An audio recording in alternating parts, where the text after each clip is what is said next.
Ah.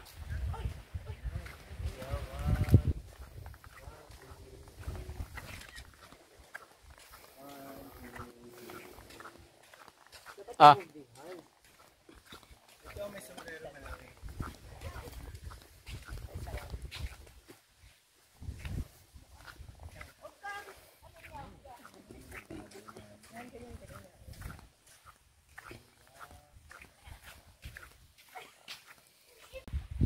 Okay, so ulitin natin.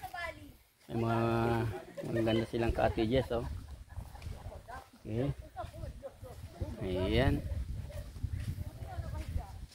Okay, so white beach din sila. White sand. Gaganda. So usual, picture taking. Ay ko na maligo. Dahil ano na ako. Umay na ako sa dagat. Yan, no, ang gaganda ng mga ano nila. So hindi ko alam kung pwede mga pang overnight to. Yan. So ang ganda. Recycle nila yung mga bote na kulay green. Recycle nila. Okay, so may mga cottage, may mga CR sila dito, may tubig. May mga bangga. So ikot tayo, may ano sila, volleyball court. Yung iba dito sila nagla-lunch. Kaya makikita mo may mga kainan. Yan. So ayan, naka-solar panel pala sila. So may mga solar panel. Ganda. So tahimik, may mga pine tree. So solar pala gamit nila dito. Ayan. So may nahiwagaan ako dito, may malaking payong. Payong ba yan? Hat, sombrero. So yan, may mahiwagang sombrero dito. Sino kay higanting nakarating dito? At nagkasya ang ulo nila. Ayan, no.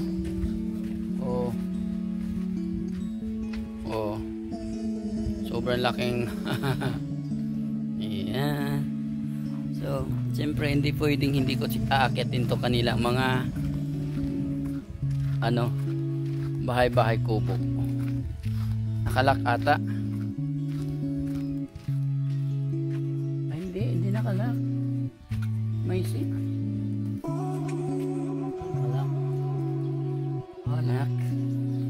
Nakalak siya. Pakiusap, pakilinis po ang misa pagkatapos gamitin ang basura po ay wag iwan. Salamat. Okay? Usual dahil ano to. Okay.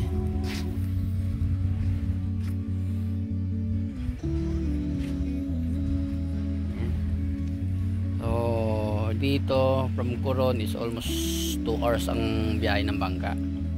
So last na namin to bago kami babalik. So more on picture taking na lang ginawa nila dito. So sa gitna pala ng dagat, dito pala yung nakaano yung mga pearl farm. So mga talaba na taniman ng talaba sa dagat sa gitna. So enjoy. Sobrang init. May swing pa sila dito. Yan. Okay.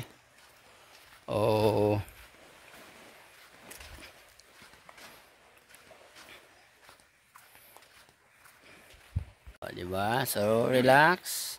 Nakatakas sa mundo ng pollution sa Maynila. Langhap na langhap ko yung simoy ng hangin, walang pollution. Akalain mo wala akong sipon dito. Pagbalik ko ng Maynila, atching na naman tayo. Mangingitim yung mukha natin sa usok.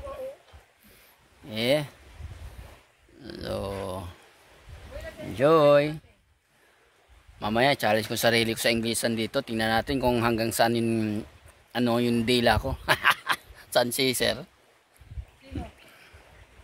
I-challenge ko yung dila ko sa Inglesan. Yeah. A few moments later. Okay, we're now in Twin Lagoon, our last destination. Ayan.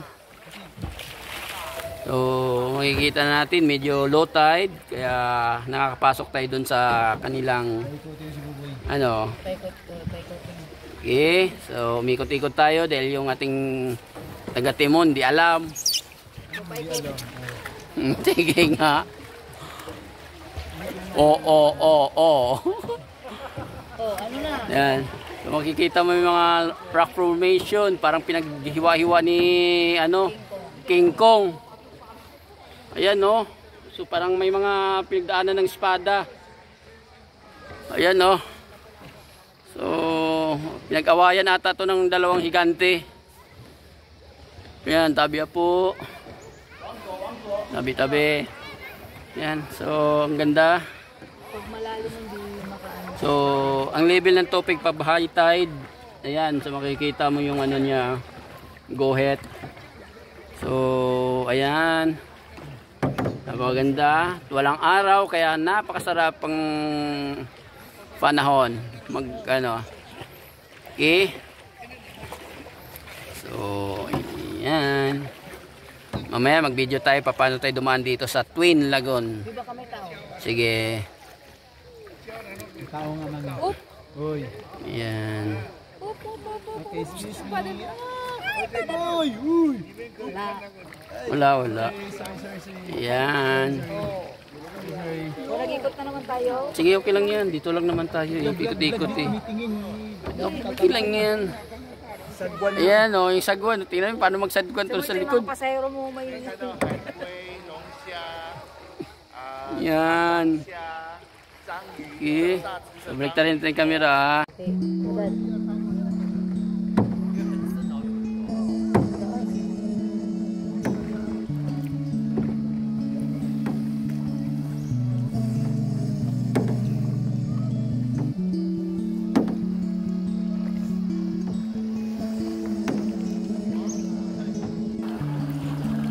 May white sand pa doon.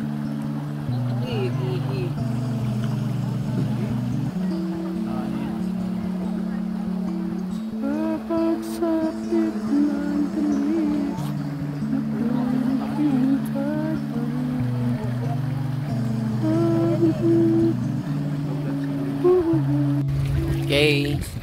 So, nakababa na kami sa Twin Lagoon. So, meron kami nakita ditong fresh water. Umaagos galing dito sa bundok.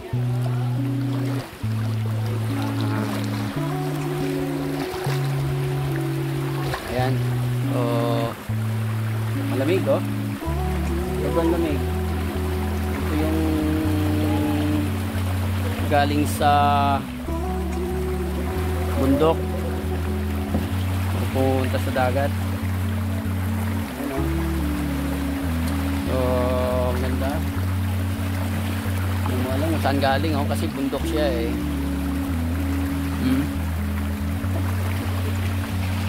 So, napakaganda. So, masarap dito sa kayak talaga. Makikita mo sila, kanya-kanyang kayak. Ayan. Sabi ko sa iyo, maganda mag-DIY dito sa Coron eh. Murang-mura lang oh. So, tapos na yung aming tour.